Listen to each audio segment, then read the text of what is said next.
सभी प्यारे दर्शक भाई बहनों को नमस्कार, जय श्री कृष्ण, प्रणाम।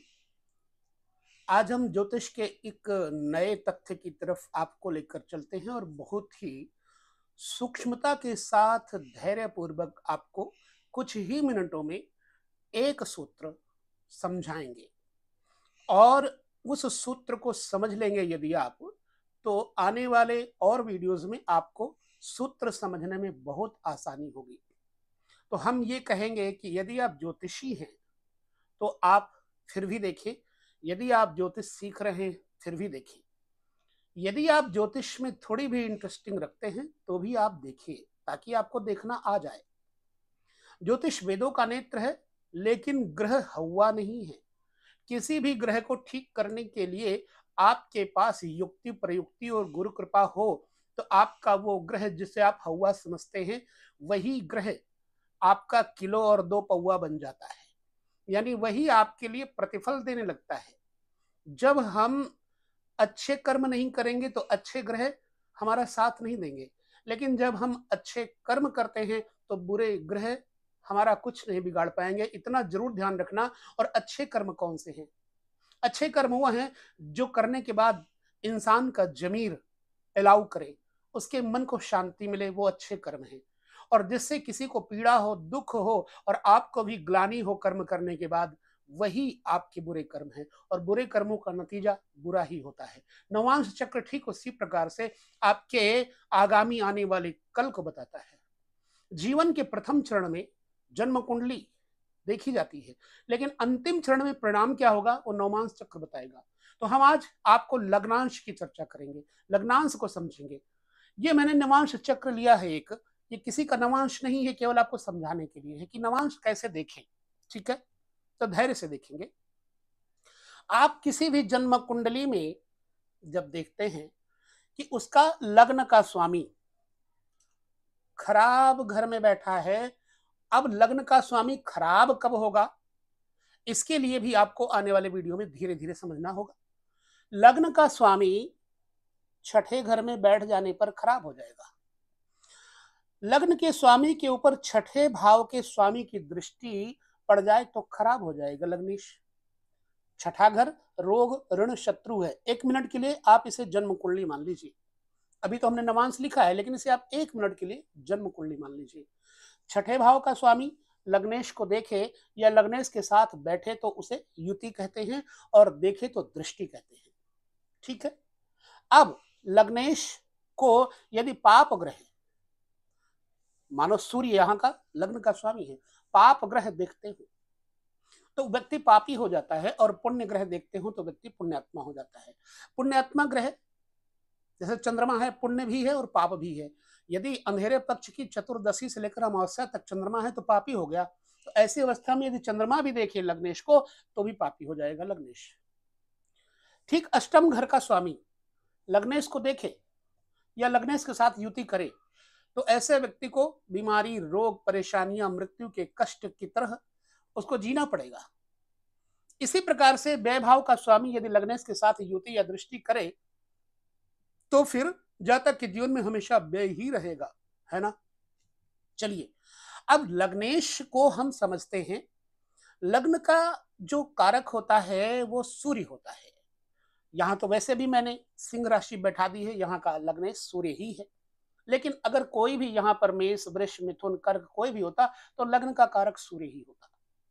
ठीक है, जन्म कुंडली में सबसे पहले लग्न के स्वामी को देखें, उसकी अवस्था कैसी है, बुरी है, कोई टेंशन नहीं। लेकिन लग्न के कारक सूर्य की अवस्था यदि अच्छी है तो आपके जीवन में वह परेशानियां नहीं आएंगी। अब हम चलते हैं नवांश चक्र पर। यह नवांश चक्र है। मान लीजिए जन्म कुंडली में आपका लग्नेश छठे भाव या 8वें भाव या 12वें भाव के स्वामी से कहीं युति कर रहा हो, किसी एक के साथ, या पाप ग्रह देखते हो, तो स्टार्टिंग में आपकी लाइफ रोग, शत्रु, ऋण से परेशान रहेगी। यदि छठे घर से संबंध होगा तो, 8वें घर से संबंध होगा तो फिर कष्ट, मृत्यु, दुर्घटना। व्यय से रहेगा अगर संबंध तो व्यर्थ में व्यय। और 12वां घर कहीं ना कहीं आपका जो है डॉक्टरों का है, हॉस्पिटल का है, व्यय का है, क्षय का है, पत्नी के साथ शयन कक्ष का है। जब 12वें भाव का स्वामी लग्न के साथ कहीं युति करे तो बुरा हो जाएगा। लेकिन अब आपको ध्यान से देखना है, जन्म कुंडली में आपके लग्नेश की स्थिति खराब है, परंतु नवांश चक्र में आकर के यदि लग्नेश बढ़िया हो जाता है, लग्न का स्वामी यदि जन्म कुंडली में खराब है पर जन्म कुंडली के बाद नवांश में आने पर आपका लग्नेश जो नवांश चक्र में है, कहीं ये बुध के राशि में सूर्य ये वित्तांश में आ जाए, इसको क्या कहते हैं, वित्तांश। यहां से धन का निर्णय लिया जाता है, इसके पास कितना वित्त होगा। तो जन्म कुंडली में आपका लग्नेश बुरा है, लेकिन नवांश चक्र में आपका लग्नेश वित्तांश में यानी कि धन में बैठा हुआ है, तो आपकी वह बुराई केवल कुछ काल तक जन्म कुंडली के अनुसार रहेगी। लेकिन अंत में जैसे 25 वर्ष 30 वर्ष की आयु में या 6, 5, 11 वर्ष की आयु में आप बेशक परेशान रहे हो, लेकिन 11 वर्ष के बाद आपके पास वित्त यानी धन आने लग जाएगा, करोड़ों आएगा, अगर आपका लग्नेश वित्तांश में बैठा हो तो। आप समझ रहे हैं इस बात को। इसी प्रकार से जन्म कुंडली में यदि आपका धनेश, अभी हम लग्नेश की चर्चा कर रहे हैं, यदि लग्नेश जन्म कुंडली में लग्न का स्वामी वित्तांश में बैठा है तो धन होगा। लग्न का स्वामी पराक्रमांश में बैठा है तो पराक्रम के द्वारा धन आएगा। ठीक है। लग्न का स्वामी यदि नवांश चक्र में सुखांश में बैठा है तो निश्चित बात है कि सुख संपत्ति और वाहन, अच्छी कोठी, मकान, बंगला मिलेगा आपको। कब? उस आयु के अगले भाग में। कैसे? मान लीजिए हम अपना एक अलजबरा गणित बताते हैं आपको। मान लिए आपका सूर्य है जन्म कुंडली में बुरा, लेकिन नवांश कुंडली में वित्तांश में आकर के सुखांश में आकर के बैठ गया, सुख के अंश में। तो अब आप देखिए कि कैसे बदलता है आपका समय, कब बदलेगा। ये 5 वर्ष, ये 6 वर्ष मिलाया 11 हो गए, 11 में 7 मिलाए 18 हो गए, 18 में 8 मिलाए तो 26 हो गए। ठीक 26 साल में आपके पास सुख, समृद्धि, वाहन, मकान और सम्मान तथा पब्लिक, चौथा घर पब्लिक है, पब्लिक का प्रेम यानी राजनीति से आपको चढ़ाव मिलने का भी अवसर आएगा। ठीक उसी प्रकार से लग्नेश सुखांश में आ गया तो नवांश में सुख इस उम्र में मिलेगा। और जब आपकी कुंडली में लग्नेश पुत्रांश में आ जाए, ठीक है, ये पुत्रांश है, विद्यांश है, यदि लग्नेश विद्यांश में आ जाए, पुत्रांश में आ जाए तो इस व्यक्ति को 26 साल की उम्र के बाद पुत्र का सुख अपूर्व मिलेगा। इस व्यक्ति का जो पुत्र होगा सुपुत्र होगा, इस व्यक्ति की जो विद्या होगी श्रेष्ठ होगी। इस व्यक्ति का 26 साल की आयु के बाद यानी 26, 4, 30, 5, 35 साल की आयु के अंतर्गत जैसे 28 साल नाघे 26 साल ये नाघेगा उस पार होगा।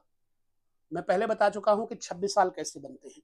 जब 26 साल बीत गए होंगे तो इसके घर में पुत्र आएगा, और पुत्र भी कैसा आएगा? सुख देने वाला आएगा, विद्यावान होगा, पढ़ा लिखा होगा, समाज में सम्मान दिलाएगा पिता को। और ऐसा पुत्र जो कि आपके लग्नेश जन्म कुंडली का लग्नेश सुतांश में बैठा हो तो सुत के द्वारा इस व्यक्ति को यश, कीर्ति, शासन प्रशासन में अच्छी योग्यता मिलती है, अच्छा सम्मान मिलता है, और स्वयं व्यक्ति अचानक विद्वान हो जाता है, ज्ञानी हो जाता है। तो इस प्रकार से आपको नवांश चक्र देखने का एक अनुक्रम लेना है। तो हमने खाली अभी आपको ये बताया।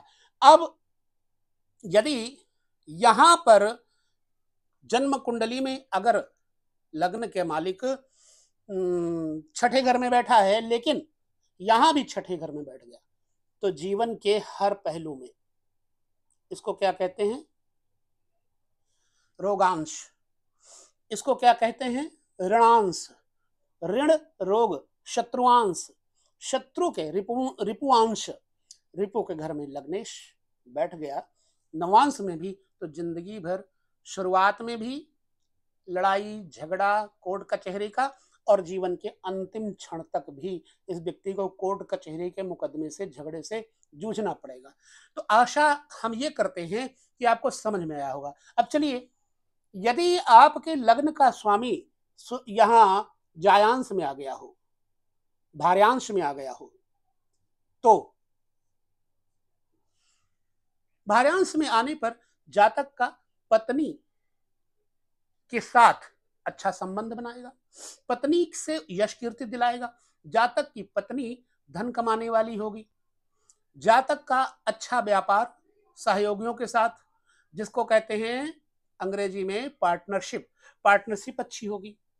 थोड़ा बहुत सूर्य यहां है तो पत्नी से मनमुटाव जरूर करवाएगा।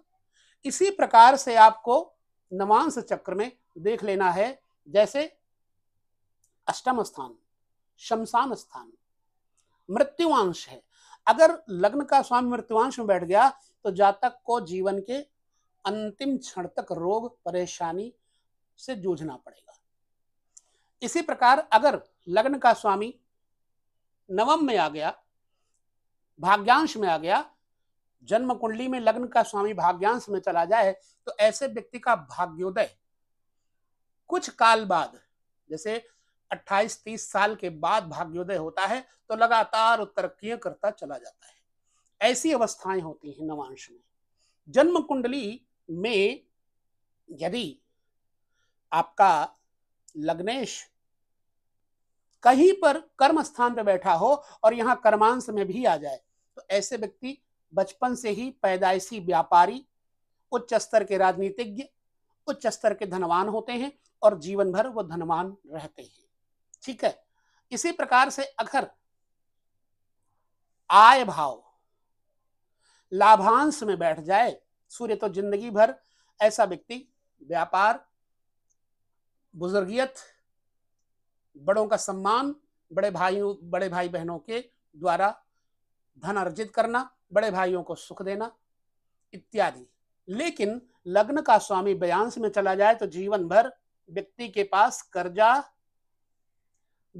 खर्चा व्यर्थ का बना रहेगा और उसे भोग सामग्री पर खर्च करने के कारण ऋणी रहना पड़ सकता है, क्योंकि द्वादश भाव में द्वादशांश नवमांश चक्र में यदि व्ययांश में चला गया लग्न का स्वामी तो व्यक्ति पूरा कर्जाई रहेगा, ऋणी रहेगा, भोगी रहेगा, जीवन पर्यंत दरिद्री रहेगा। तो ये विधि है नवांश देखने की। यहां पर मैंने लग्न के भाव को आपको 9 घरों तक समझाया। अब अगले भाग में हम वित्तांश यानी धन की चर्चा नवांश के द्वारा करेंगे। आप अपने कुंडली में मिलाइएगा कि आपके साथ ऐसा बीत रहा है। यदि हाँ तो आप हमें बताएंगे भी जरूर। बस विदा लेते हैं पुनः, और हम वित्तांश की चर्चा करेंगे। इस नवांश चक्र को देखते रहिए, समझते रहिए, और इसी तरह से हम आगे दशांश, एकादशांश जो भी होगा आपके साथ प्रस्तुत करते रहेंगे। नमस्कार, जय श्री कृष्ण, प्रणाम।